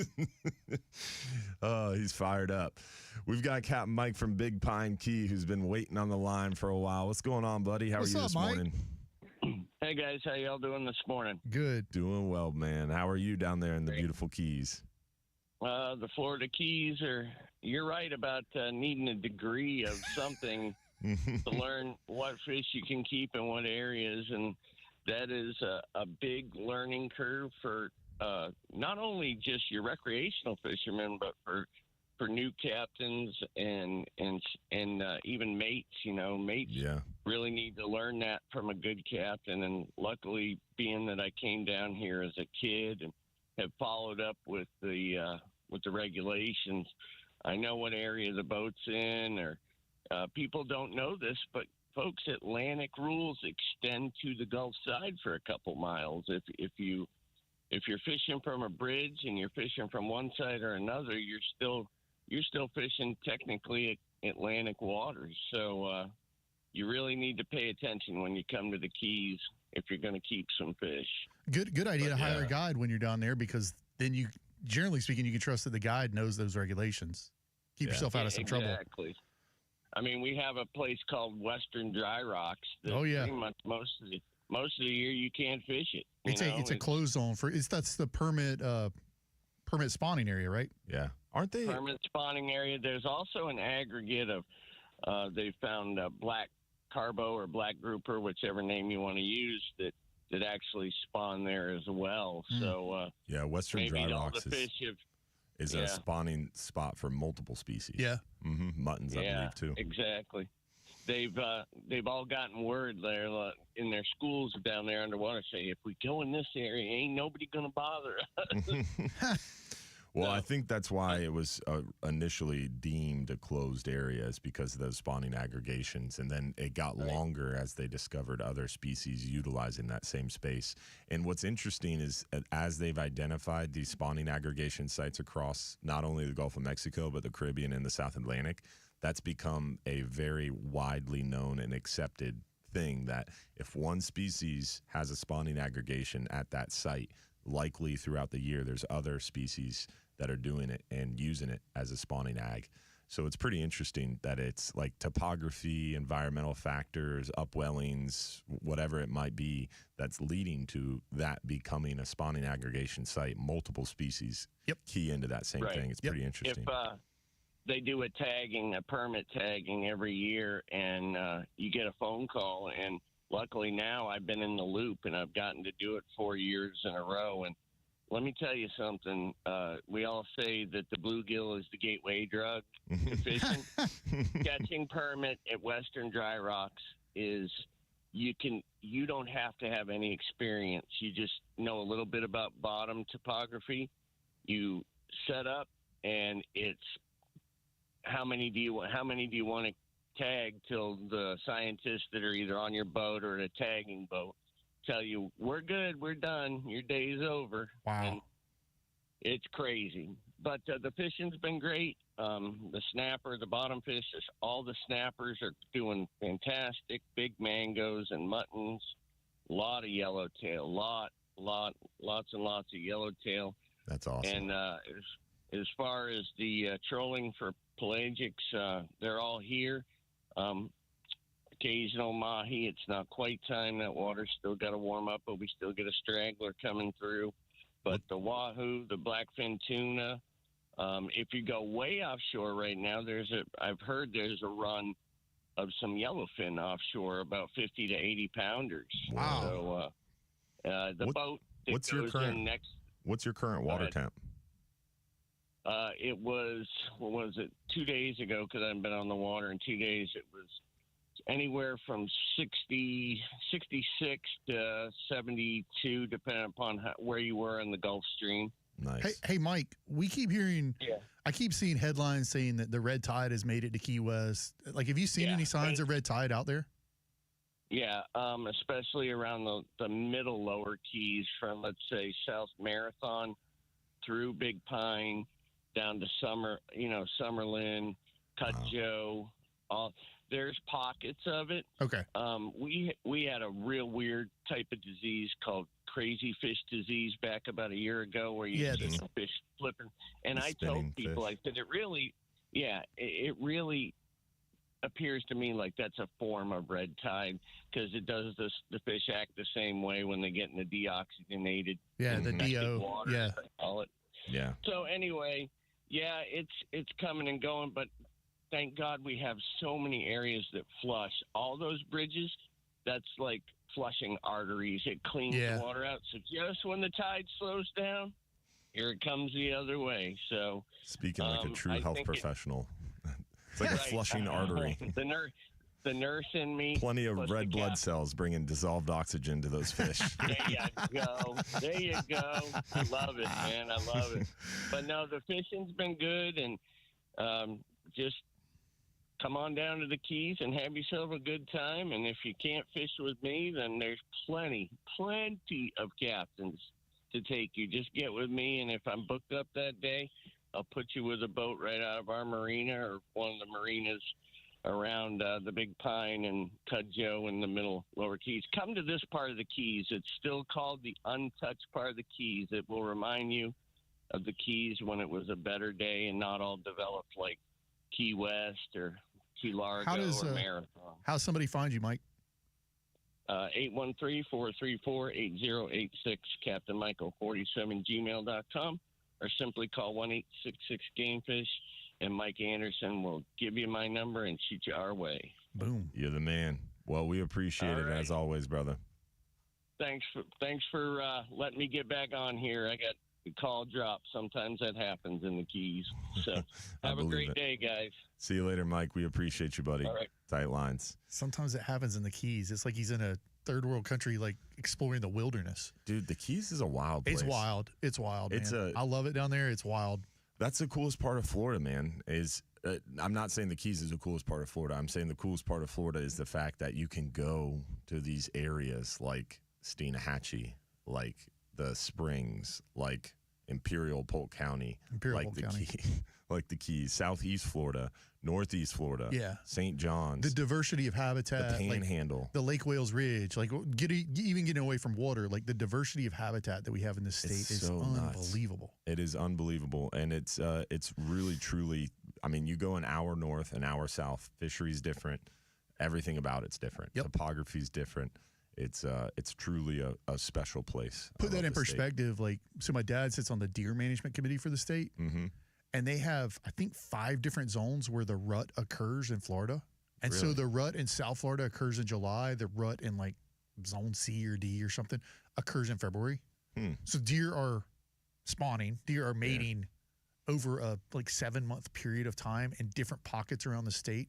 But it's all geography driven, like different habitat, different.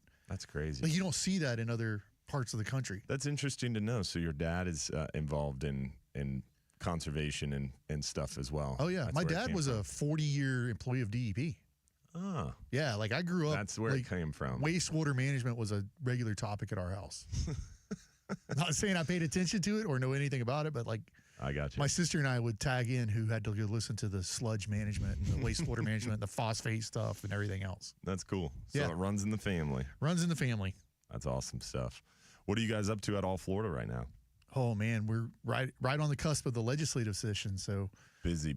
Yeah, like spending some time in Tallahassee, talking to lawmakers, looking ahead at this year and hoping to get some stuff done. I know the balloon thing was a big one. Obviously, Amendment 2, the right to hunt and fish, was a huge one. The balloon one was a big win.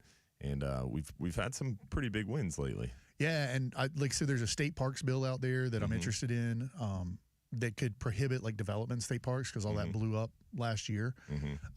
But there's a pushback from some of the environmental groups to want to extend that over into WMAs and other areas. And I'm not against this. We got to be careful because some of those places the threshold for WMAs is much lower than a state park. Well, and like you want a check station. You want not all development is bad. And I'm going to say that really carefully. Yeah. But like if you need a boat ramp to access a place, that is development. We all use boat ramps every Saturday morning, right? Like everybody listening to this uses a boat ramp. That's a development that has occurred at some point. So not all development is necessarily a negative thing. We've got to be careful to not throw the baby out with the bathwater. Yeah. So this would prohibit even that kind of stuff. And I'm like, you got a WMA and it's a good access point for people. The impacts of putting a boat ramp there could be very minimal and open that public land up to more people. A WMA is a wildlife management area, correct? Yeah. So there's a lot of wildlife management areas across the state. 6 million acres. 6 million acres. Yep. Wow. Florida has the most public land of any state east of the Mississippi. That's interesting. Yeah. We have almost 9 million acres of public land in the state of Florida. Wow. And those are all accessible public lands for hunting, fishing? For the most part, yeah. I mean, some of them are very limited. Like they'll allow veterans hunts or a youth hunt or a fishing derby or stuff like that.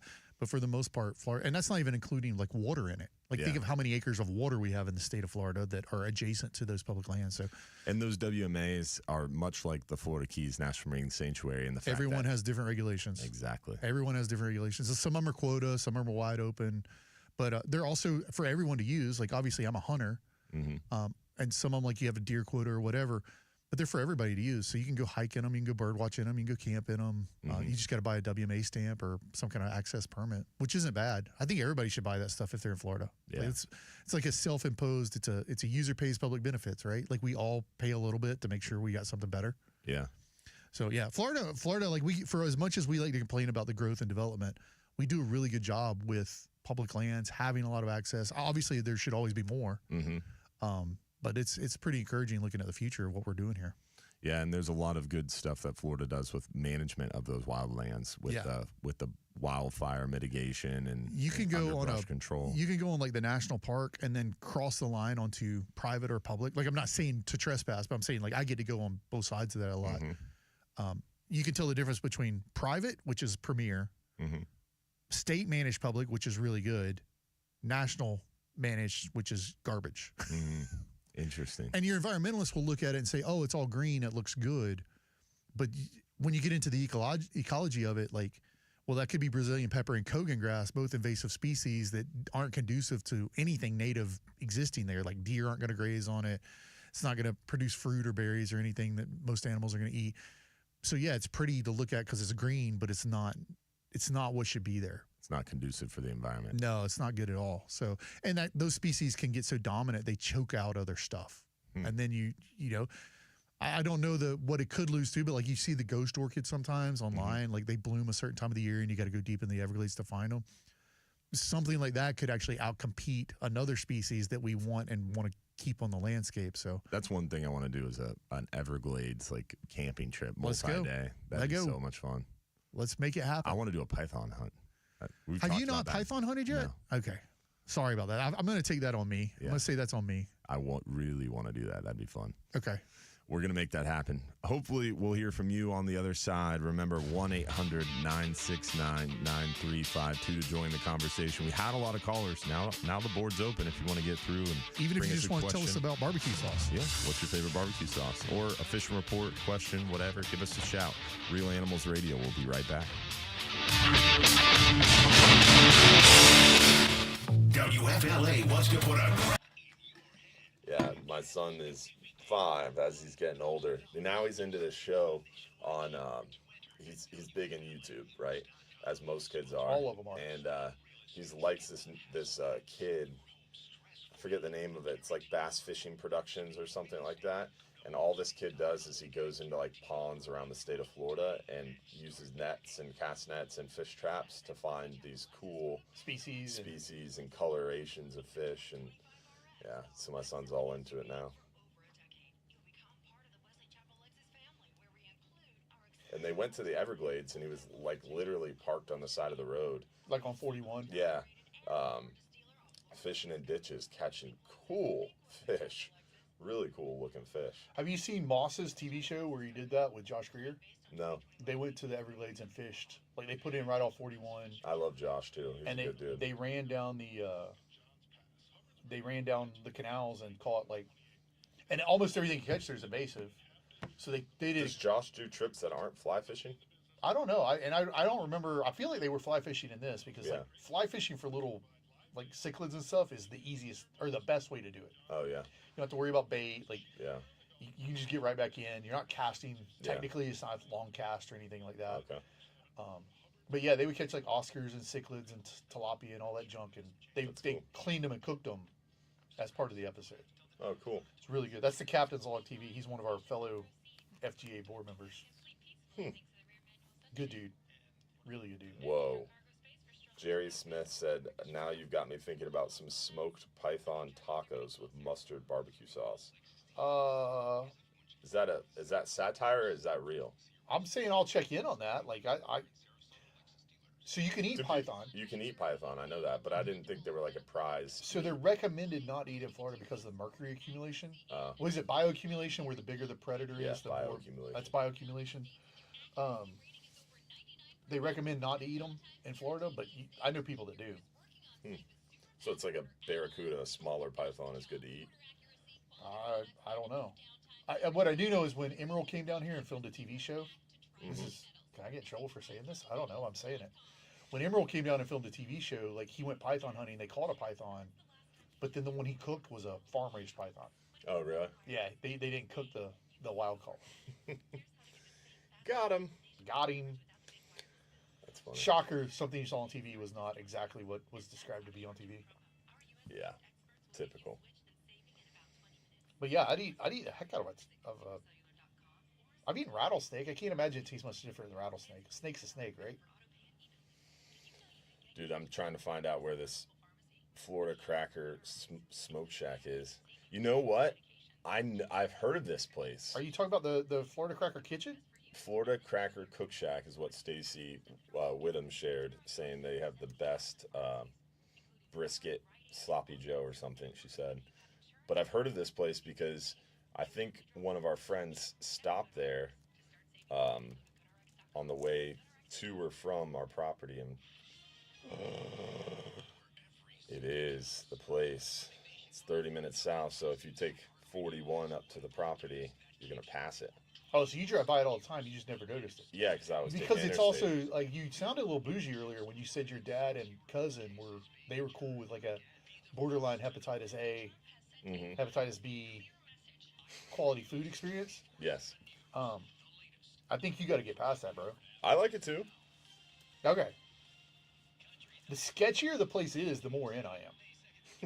From an eating experience standpoint, like that's where I really want to be. Like, this is stuff. I'm gonna plan this trip out. Stopping there on the way that.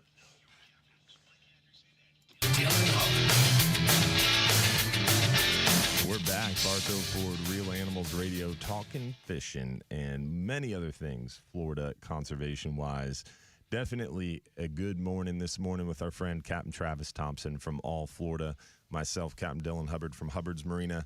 Unfortunately, no Mike Anderson. He was out because he was at the Miami Boat Show. He's got lots of cool stuff to talk about, and I believe he'll be on the show tomorrow from 7 to 9 a.m., 620 WDAE, Real Animals Sunday, so don't miss out on that if you want to hear about the Miami Boat Show. I want to give a shout out to our friends over at Affordable Roofing Systems. Whether you need a shingle, metal, tile, or flat roof, our friends at Affordable Roofing Systems are your safest choice for repairs or replacements. With over 3 decades of roofing experience, let Affordable Roofing Systems guide you through this important process. They are defined by integrity, respect, and honesty, and they have a professional approach to doing business. Call 888-397-ROOF for your free estimate or visit them online at affordableroofingflorida.com. Definitely real good people over there. Yeah. If Bobby was here, Bobby should be here. He bailed on us. Have we clubbed on Bobby for that at all? For not No, sure, not yet. but they definitely helped Bobby out with his roof. Yeah. So Affordable Roofing Systems, really good guys. Bobby, Yeah, Affordable Roofing Systems did my roof at my house, also Captain Big Med Marshall. So they did great job with both of our roofs, and they helped Bobby because Bobby was outside of the service area, but they still coached him through and gave him some pointers that help make it possible for Bobby to do his own roof. because Bobby does his own roof, like that's as how one he does. rolls. Yeah, I mean, makes perfect sense to just get up there and do it yourself. Classic Captain Bobby. We're in a text thread with Bobby where on any given day he might send us lumber mill pictures. He might send us like a rebuilt boat, an engine on a lift and a hoist. He told us one day that he carries an entire engine disassembled in his truck, Yeah. in his toolbox, because he can rebuild his engine at the boat ramp if Yeah, he needs to. the guy's. I don't understand it. Like, I need some sleep. Yeah. That dude he's out of control. When you said it makes me tired being your friend was the funniest thing. It does. Like, it's like you wake up and it's like you got a message from Bobby and he's like, I rebuilt a boat and Yeah. rebuilt my kitchen and built a cabinet in my new home. yeah, like we decided to tear this out and tear out this wall at this other house that we own and do this and that and the other. And then he's running trips and tarpon charters and stuff. I'm like, bro, Yeah. pick a lane. Yeah. He'll call in a minute and yell at us. Yeah, you will. Tarpon season is almost here, though. It is those tarpon man. guys have the itch. It's on the doorstep, that April-May time frame where I saw some nice tarpon on our Salt Strong fishing community this week. Some of those micro tarpon. Really, they were bigger than micro tarpon. They were 20, 30 pounders, but they're starting to fly some nice fish in the back bays. So Love it. it's starting. White butterflies. Have we Yeah. talked about that on the show? Like, if you see the white butterflies, it's time. Yeah. And I was at CERO, the Southeast Regional Office of NOAA Fisheries, this past week for our Marine Recreational Education Program. And we were doing the tour. And one of the tour stops outside is looking at their gear demonstrations. So they show the different types of gear and reef fish mitigation and turtle mitigation gear and the shrimp nets and some of the weak hooks and things they've developed to try to reduce bycatch in our federal fisheries. And that happens outside of the Southeast Regional Office, which is right there in kind of like Bayboro Harbor area. And it's right next to a marina, and their seawall is like kind of got mangroves shading the seawall. So if you kind of crouch down and kind of walk underneath the mangroves, you can walk this huge, long seawall. And it was stacked with huge, huge snook. Really? Yeah, and it was so shallow, it was only like 6-8 inches of Are water. they just getting up there because it was warm? Yes, it was. They were sunning themselves, and the snook were so big, their backs were out of the water. Bro. So I'm just. Did you not grab a salivating. rod out of the? No, there's no rods allowed in that area, and they have roving security guards. But it was beautiful to watch. You need a wingman. It was I'll go cool to with you see. next year. I'll be like, excuse me, security guard, can you Yeah. help me? Like, I've locked my keys in the car. And then we'll Distract go work him. on that, and you go catch one, and then we'll Yeah. trade out. Yeah. Oh, I locked my keys in my car now. well, you just helped my buddy. He locked his keys. Can you help me out? It is, and they had some tarpon back there. I'm not some going to pretty hurt big him. I just tarpon. want to touch him. I just want to touch him. They were beautiful fish, so it's cool Oh, to see. man. It's cool to see, and the tarpon were moving around. So hopefully those fish will start moving here in the next couple weeks. It's almost that time of year. Somebody asked me on an interview this week. I was doing an interview. I was being interviewed, and they're like, "What is your favorite fish?" And I didn't hesitate, man. It's snook. Mhm. Like, there's just something about a snook. Like, and I think it's because they're available to us, but they're also still a challenge because they get big. Like, the bigger they are, the harder. And they're available in the fact that you can see them, but a lot of times they won't bite. Right. Like, there's still a challenge, even though, like, I feel like a lot of us have mastered snook fishing. There's still a trick to it. And, like, every time I catch a snook, I'm just grinning ear to ear. I love tarpon. I love redfish. Like catching a big grouper or something. But, man, it's just something about snook. Amen to that. They have our hearts for sure. Hopefully we'll hear from you on the other side. Remember, 1-800-969-9352 to join the conversation. Real Animals Radio. We'll be right back. The local Lexus dealers. Oh, what's up? Maybe you texted me. Ah, he did. He said he had some oral surgery. Ah. Gotcha.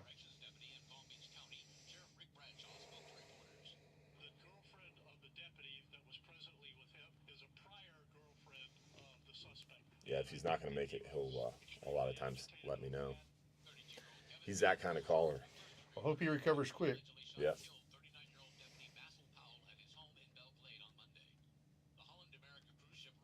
Oh, look at Stacy out here. She's going fishing on the Flying Hub too. Boom.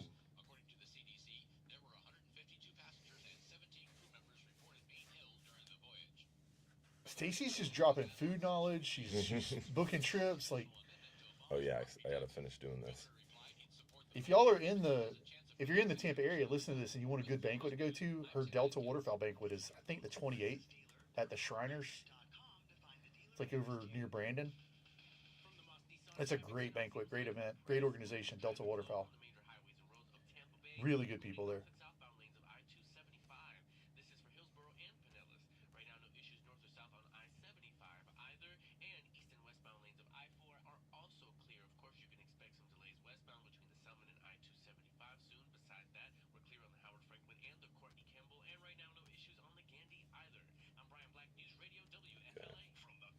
So you got to take the.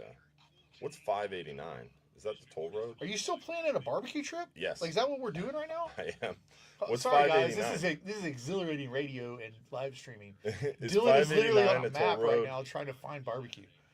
Is 589? That's the That's the toll road, right?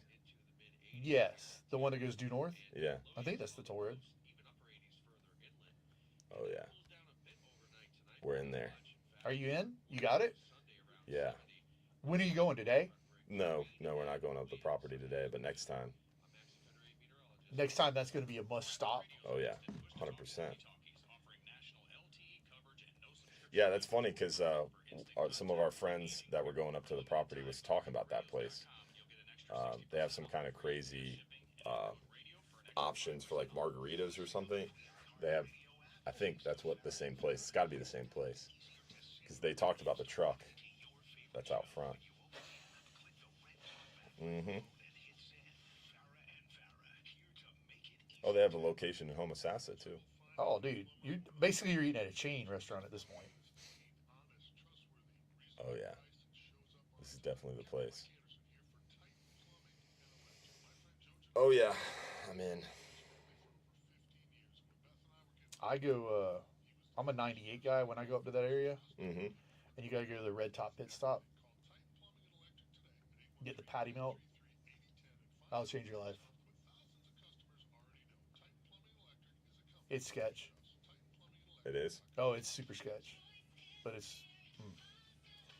Listen, man, you got to roll around the state with me, son, because I've got a map of gas stations that I stop at. Yeah, I feel like you're like a savant when it comes to that. a savant. Like a Sherpa. I'm a Sherpa. I can guide you from gas station to gas station for culinary. Oh, my dad knows about the place. He just tuned in. He was like, "Yeah, it's 50 and 41 in Brooksville." Your dad's holding out on you? So my dad's been there, and he never told me about because it. Your dad and your cousin are comfortable with the Yes, fine line between. He's found it.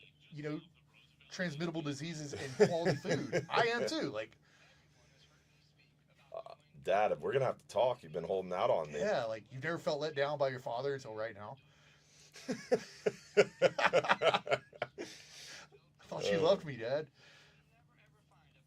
Oh man.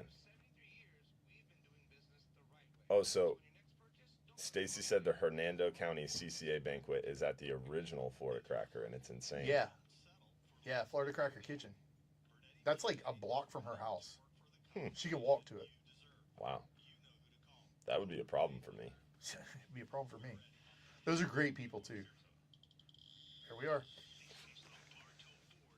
Real Animals Radio Show, presented by Hubbard's Marina. Now your captains, Mike Anderson and Dylan Hubbard.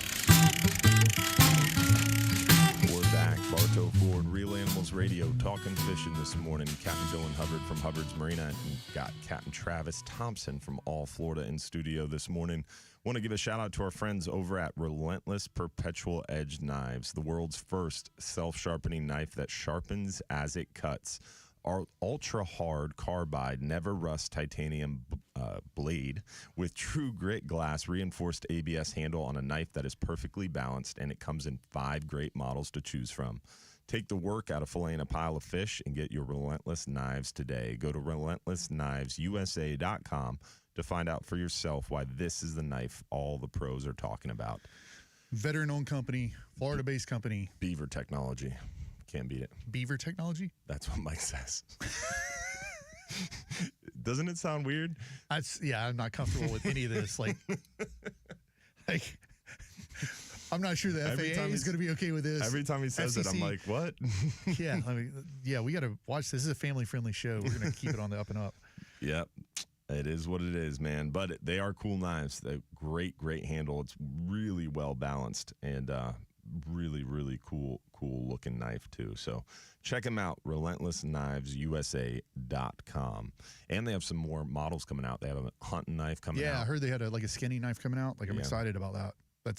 I'm really looking forward to it. It'll be cool for sure. So someone asked on the stream, you were talking about how snook is your favorite species to target. It has your heart. So what's your presentation? I feel like last time I was on the show, I almost got entrapped by law enforcement on this conversation. You did walk yourself into that. I did. But no, it depends on it. I think like anything else, it depends on where, because I want to hear yours too, but I think it depends on where and how. Mm-hmm. If I'm left to my own devices, I'm throwing a top water bait. Okay. Like all I care about is seeing the strike. Low light conditions, top water. I'll throw a top water bait. A top dog, I'll mirror throw lure. Yeah, like if I have my druthers and I have a box of these, I have two. Okay. One is the old Yozuri walking dog. Oh yeah. Like you can't buy them anymore, so I've got some that like the hooks rusted out. I had to change them out and everything, but that is because it sits lower in the water column. Mm-hmm. That bait's magic. And then the other is a head and spit and image, which is now the badonkadonk, but I don't think the badonkadonk works the same way the spit and image did. And you're making fun of me about beaver technology. No, I'm not. That's what they named it. I didn't name it. I thought it was like Hedon. Hedon is how you pronounce it? I think it's Hedon. Oh, okay. I think it's Hedon. I'll take your word for it. Like I'd like a Zara Spook and a Shad Wrap or a I like that Moonwalker. That I love the Moonwalker. The Salt Strong. Like that's a slick lure. Yeah.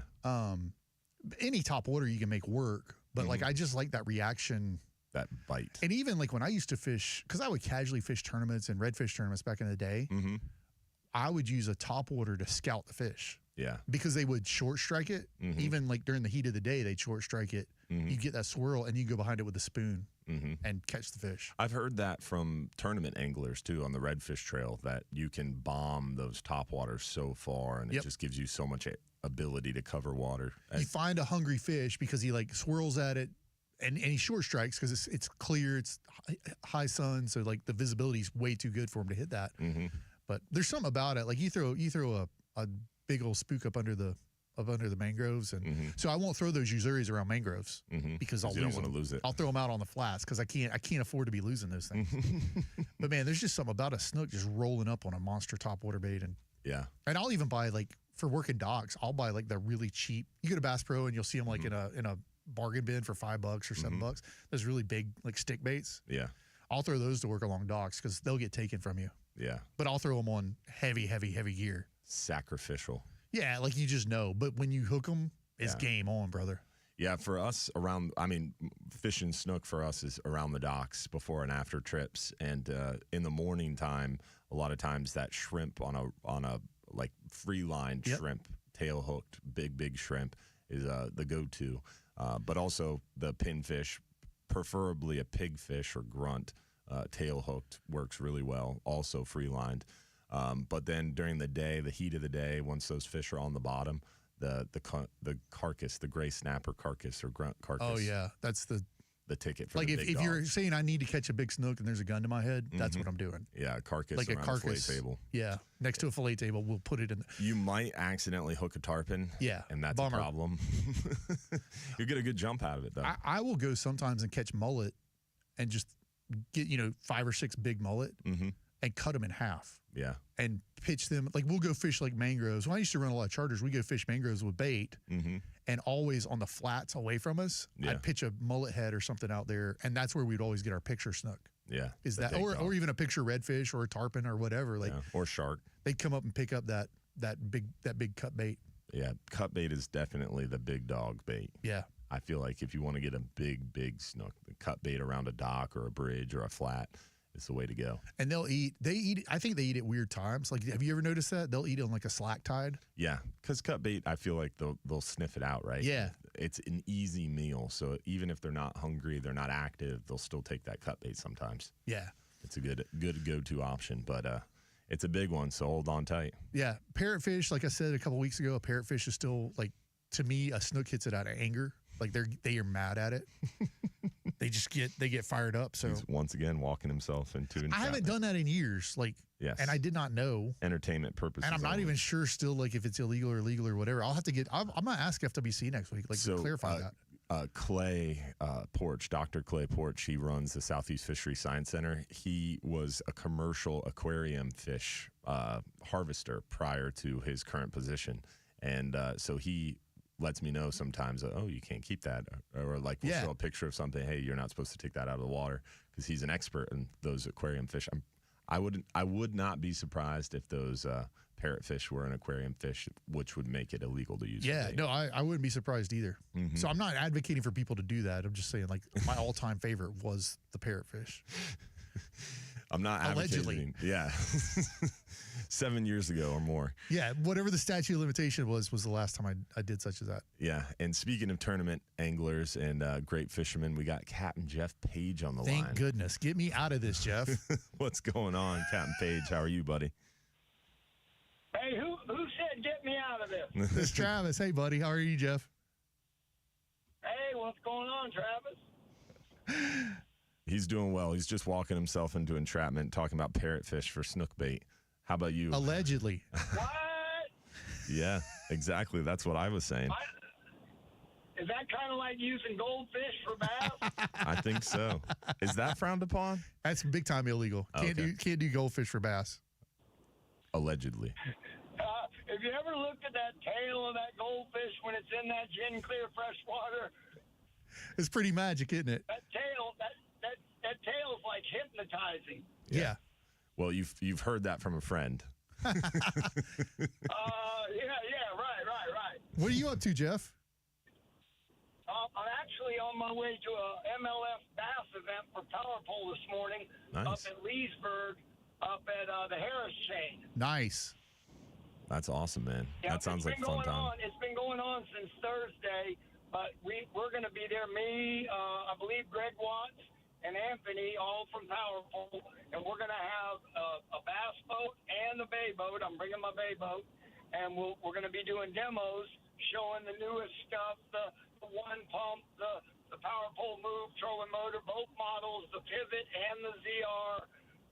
And what we do is we just kind of keep it at the lakeside there, and if anybody wants to go out and run the move, we can go out in the middle of the lake, hand them the remote, and let them run it. You going to is it Little Lake Harris where that big ramp is? Is that where they're launching from? The place where we are and where we were last year. Last year we were there for the BASS. Today's MLF. It's called Venetian Gardens. It's like a big basin, and that's where they take off out of. Yes. Yeah. Nice. That's a great ramp. There's a lot of parking there. Nice windy day would be a good day to show off that move. Actually, I'll tell you a good story. Anthony, who works for Power Pole, Anthony caught walking the bank, had like a 18, 19-pound bag of 5 fish, just bank fishing. Wow. Bank fishing. That's crazy. That's now, awesome. You're not allowed, supposedly you're not allowed during the tournament to fish in that little basin. I don't know if it's because they release a lot there or why. Probably just because they don't want you in there in the way. But the MLF is a different format.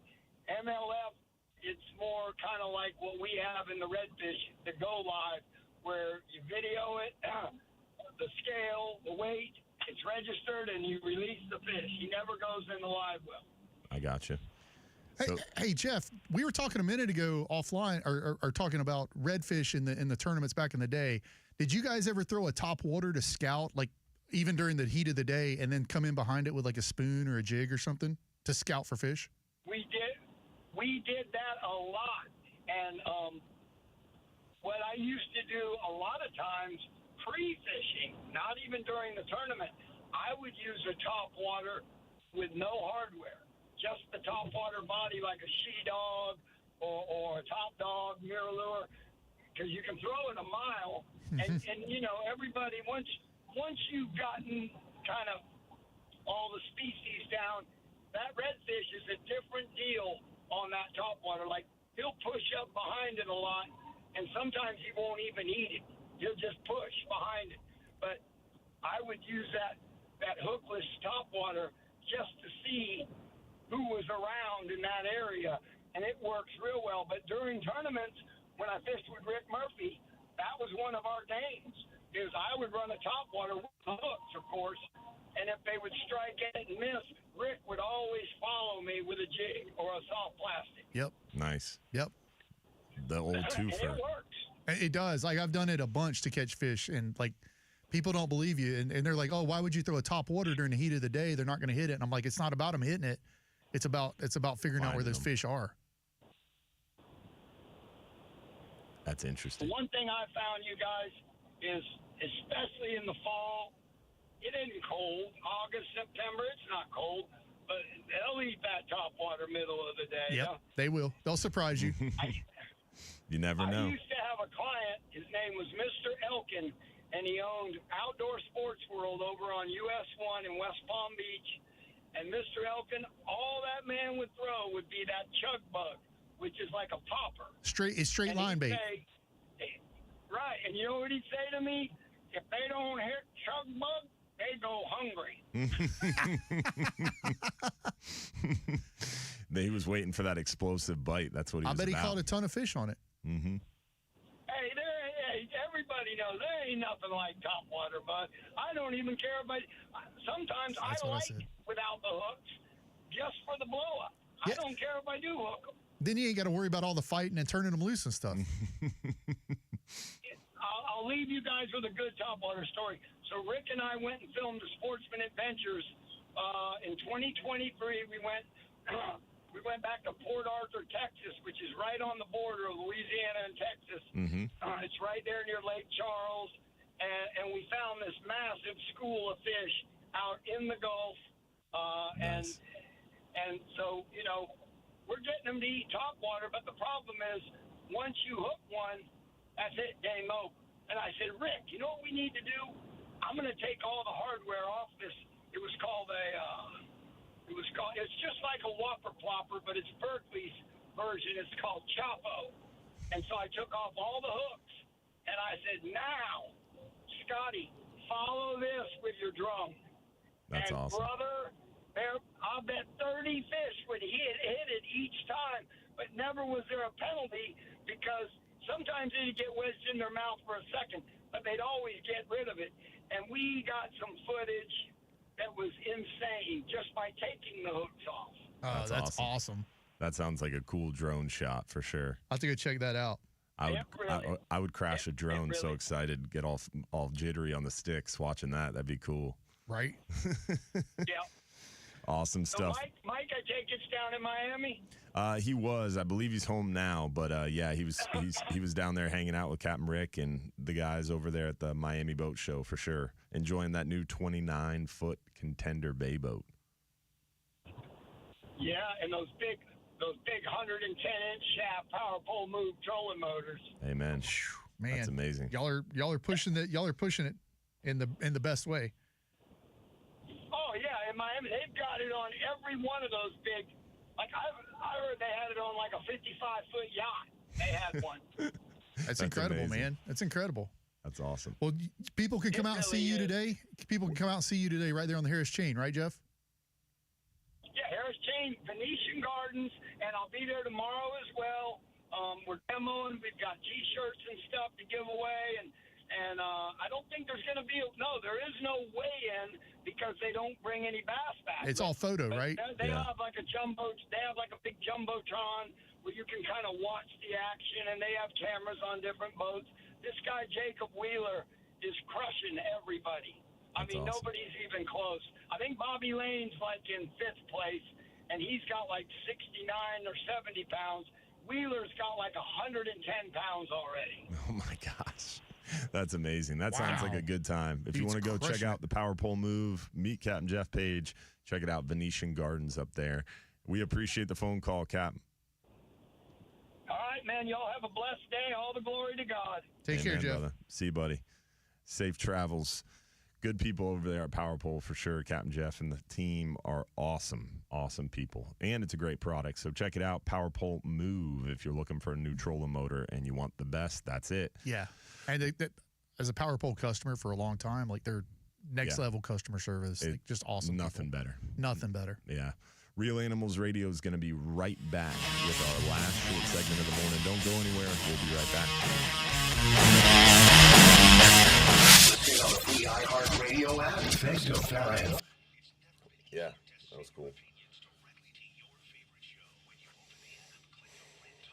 That'd be a fun way to fish, like a partner team. Yeah. With a top water with no hooks and then following it up with a soft plastic. I was never a good enough angler to like place in tournaments, but catching fish we could do. Yeah. And like that was a fun. He described it better. Like they push behind it. They'll like follow the bait and not strike it, but you know that fish is there and he's interested in something. Yeah. And then, do you remember the Red Ripper spoons when that was like the rage? Do you remember those? It was like this funky little spoon that somebody designed. Those Red Ripper spoons we would put behind them, man, and just wear them out. I wonder if you could pull a straight line topwater like that without hooks, and then tie like a 2-foot trailer with a gold spoon. Yeah, I'm sure you could. I bet that would work really well. I'm sure you could. Because you get their attention with that topwater, and then that gold spoon is. Yeah. But he's right. Like when I was talking about snook fishing a minute ago, I've caught a bunch of big snook in July, August, September. Mm-hmm. You work that bait right in front of them, and they just reaction strike on it. Yeah, like they're angry. Yeah. God, it's magic. Oh. That'd be interesting. The multi-lure. I wonder if anybody's ever done that. Gold spoon trailer behind a topwater. So I rigged up a trailer as a kid for bass and caught bass like in a similar thing. I've never seen it with a spoon, but like that'd be. I wonder about a spoon twisting your line. Yeah. Because I would always use a swivel with a spoon. Yeah, put a snap swivel behind topwater to the spoon.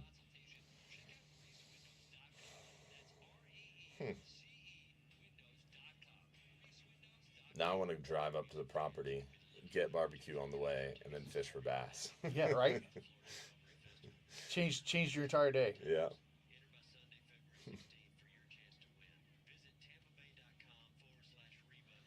Good crowd online this morning. Yeah, for sure. A lot of eyeballs on there. A lot of interaction. Captain Van said that we did similar for trout and mirrorlures. Huh. This is insider information you guys are getting here. Like you don't get this just anywhere. This is Florida insider. Cracker owner Blair is listening in now. Oh gosh. Definitely we gotta stop by there. Have you been there? To the Florida Cracker Kitchen? You've been there 100 times. Come on, bro. Look at me. Do you think this is all natural? Body by Florida Cracker. Yeah, like I will house Florida Cracker. If I'm in that area, I will drive out of my way to go to Stacy Florida lives right next to it, so you've obviously eaten there with her. I haven't ever eaten there with Stacy, but Stacy, like, Stacy's from Illinois. So she lives a block from there, and you've been there a lot, and you've never eaten there with her? No. It's kind of messed up, dude. Is that wrong? That's like our good friend JP. He always is like, dude, next time you go to Athenian Gardens, hit me up. And I always am just like running by there and stopping. And he always gives me crap for it because I've never eaten at Athenian with JP, and he lives right around the corner from it. Yeah, no. Stacy, first off, Stacy's from Illinois, and she's like claiming Florida Cracker Kitchen as her own. I'm like, that's not even legal. Like, we're picking on Stacy. You're not a Florida Cracker, Stacy. I love her so much. She is family. She's the best, and she's a great advocate for Florida Cracker Kitchen, and like she loves the stuff she loves and passionately. If Florida Cracker Kitchen made a hot dog, Stacy would never go anywhere else. She'd have that catering like a smoked hot dog. I wonder what that's like. Stacy would have. Has anybody done that? Smoked hot dog? Surely they've done that. Yeah. But now I'm like, so I'll go to the farmer's market today and they wrap hot dogs in bacon. What? Yeah, it's $6 for a hot dog wrapped in bacon, and I split one with my dog. Because I'm like, I don't need to eat that whole thing. Splitting it with my dog. I split one with my dog. That's I get hilarious. ketchup on half of it, and he gets the half with no ketchup. He knows. That's funny. No, I'm saying if Florida Cracker A Kitchen, bacon wrapped hot dog. I could get behind that. if they did hot dogs, Stacy would have them cater every Delta banquet in the state, and it'd be like, you go to CCA and you get like a steak dinner or whatever. You go to that one, you get a hot dog. She'd be like thrilled. Oh man, my mind is now stuck on a bacon wrapped hot dog. Oh yeah, no, I'll send you a picture. I'm gonna do that with the sausage, like a spicy Italian sausage. They may do sausage. I'll look at the menu. I'll send you a picture here in about an hour and a half. Yeah. What farmers market are you going to? There's one next to my apartment. Oh, nice. Like literally across the street from my apartment. So I go there. I get the dog blueberries. Thought that'd be a good way to meet girls. Mm-hmm. It is. Smart. Yeah.